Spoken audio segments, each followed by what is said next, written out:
Samantha Lewis was a successful lawyer living in New York City.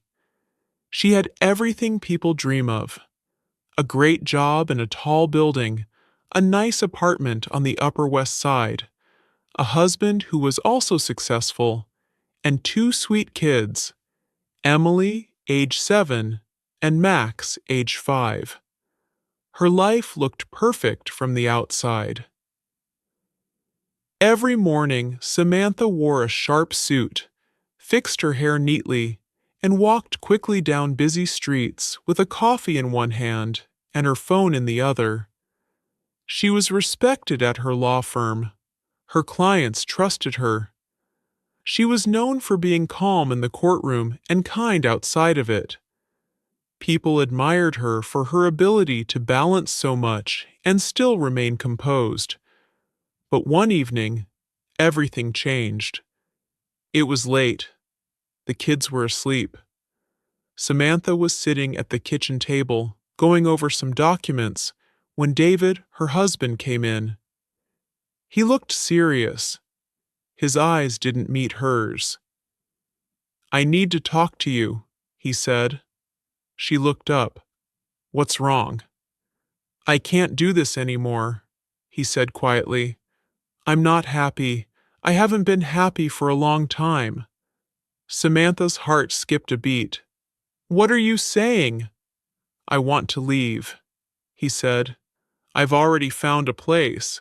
I'll be moving out tomorrow." The room felt suddenly cold. Samantha stared at him, too shocked to speak. "You're just leaving? Like that? What about the kids?" "I'll still see them," he said. "But I need space. I need something else." And just like that, he walked away. The next morning, he was gone. Samantha sat on the couch for hours after he left. Her body was still, but her mind was spinning. She couldn't eat. She couldn't sleep. She didn't even cry. Not at first. She was too numb. It was like the ground beneath her feet had cracked wide open. The next few weeks were hard. She woke up every day with a heavy feeling in her chest. She had to get the kids ready for school, make breakfast, pack lunches, answer their questions. "Where's Daddy?" they would ask. She didn't know what to say. At work, she tried to focus, but her mind kept drifting. She missed meetings. She forgot deadlines. She sat in her office staring at the computer screen, unable to type a single word. Her co-workers noticed. Her boss called her in. "Samantha, I know things are hard right now," he said, "but we need you to be present. We need your best." She nodded and promised to do better, but she couldn't. Every day was a struggle. She came home exhausted, cooked simple meals, helped with homework, then cried herself to sleep. Then, one Monday morning, she got called into the office again. "I'm sorry," her boss said. "We have to let you go. It's not personal, but your performance hasn't been the same." Samantha left the building in a daze, holding a box of her things. On the street, surrounded by people and noise, she felt completely alone. She had lost her husband. Now her job. She sat on the subway, staring out the window, wondering how her life had fallen apart so quickly.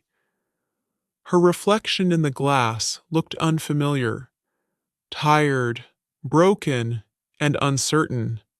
Bills began piling up: rent, electricity, school supplies, groceries. She canceled anything she could: subscriptions, the gym, even the babysitter.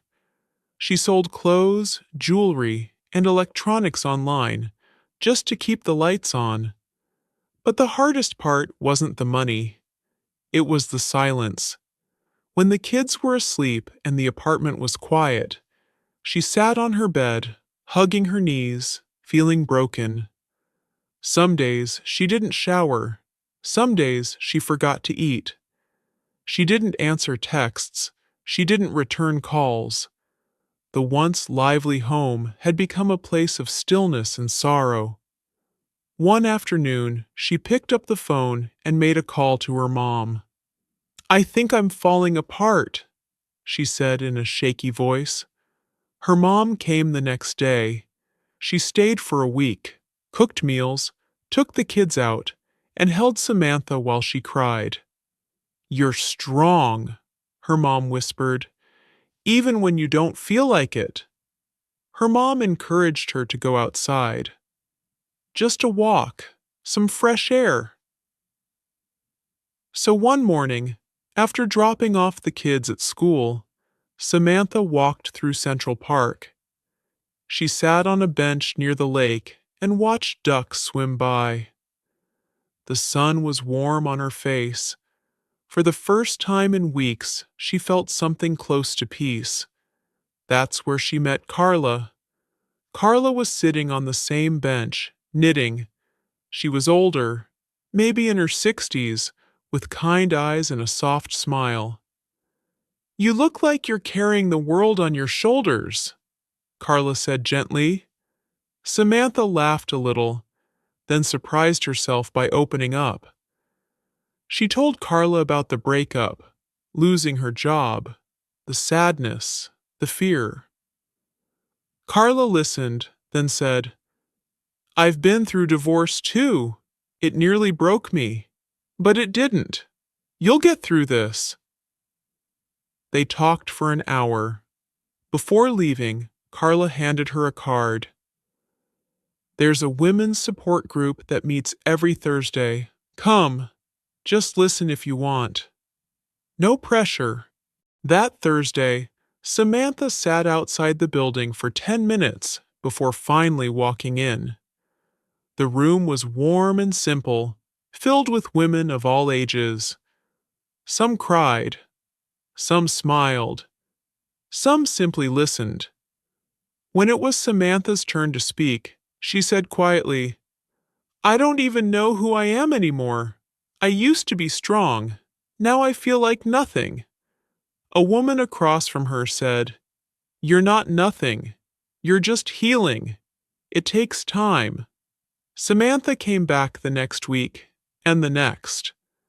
Slowly, she began to feel a little stronger. She started seeing a therapist named Julia, who helped her process her pain and find tools to cope. "Start small," Julia said. "Small goals, one step at a time." So Samantha made a list. Get up early, make the bed, go for a walk, write one job application, drink water, call a friend. It wasn't easy, but day by day she felt herself coming back. She started journaling. At first, the pages were filled with sadness and confusion, but slowly her writing changed. She began to write things she was thankful for: her kids' laughter, the smell of coffee, the comfort of a warm blanket. One afternoon, Emily brought home a school drawing. It showed Samantha with a cape, smiling. "My mommy is a superhero," it said. Samantha cried happy tears. 2 months later, she got a call from a small nonprofit legal clinic in Brooklyn. They couldn't pay much, but they needed someone to help women going through divorce and family court. Samantha said yes. The job wasn't fancy, but it was meaningful. She helped women who were in the same place she had been just months before. She gave them hope. She gave them strength. And in helping others, she healed herself. She began to laugh again, to smile, to take the kids on picnics, to cook with music playing in the background. She still missed the life she lost, but she no longer felt broken. She began hosting small get-togethers at home for the women from the support group, sharing stories, food, and laughter. These nights became healing rituals. She also started volunteering on weekends, reading books to children at the local library. It reminded her of her own childhood, and she found peace in giving back. One evening, she walked home with Emily and Max. The sky was pink, and the city lights were starting to glow.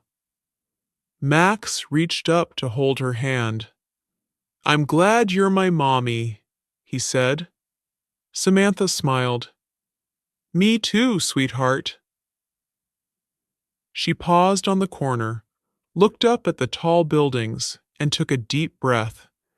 She had lost a lot, but she had also found something powerful, herself, and she knew now that no matter what came next, she could handle it. She was stronger than before.